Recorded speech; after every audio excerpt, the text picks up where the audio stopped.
পরিবর্তন হইছে। সেখানে অনেক প্রোডিউসার ছিল যারা লগ্নি করত ওই ওই আ ওদের মতবাদের। তারা অনেকেই নাই।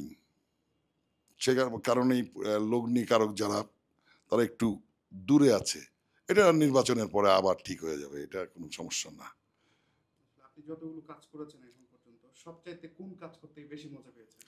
আমার সিরিয়ালের মধ্যে মাইক মোস্তফা কামাল রাজের, যার ক্যারেক্টারের নাম এখনো গ্রামের লোকজন জানে। আলহাজ আলকাস এই নামে ডাকে গ্রামের আমাকে। এইটা আমার সারা জীবনের সেরা একটা সিরিয়াল।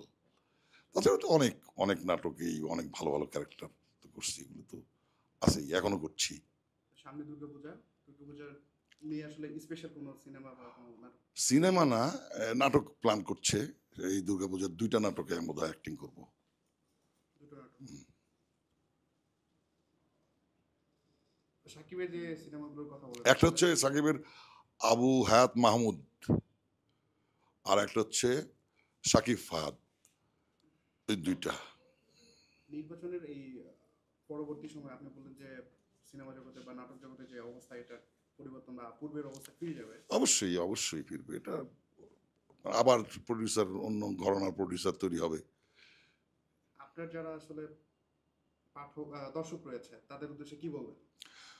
আপনারা বেশি, বেশি করে নাটক দেখুন, সিনেমা দেখুন। কারণ শিল্প সংস্কৃতি হচ্ছে আপনাকে উজ্জীবিত করবে।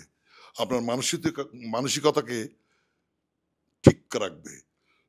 আমরা অনেক, অনেক সমালোচনা করি যে এই নাটক ঠিক হচ্ছে না, ওই নাটক ঠিক হচ্ছে না। প্রত্যেকটা নাটকেই শিক্ষণীয় কিছু আছে। আপনি নাটকের খারাপ জিনিসটা দেখেই তো রিঅ্যাক্ট করছেন।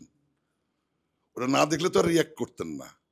এইজন্যে বেশি করে নাটক দেখবেন, আর সিনেমা দেখবেন, আর দেশটাকে আসুন না সবাই মিলে আমরা সুন্দর করে গড়ে তুলি।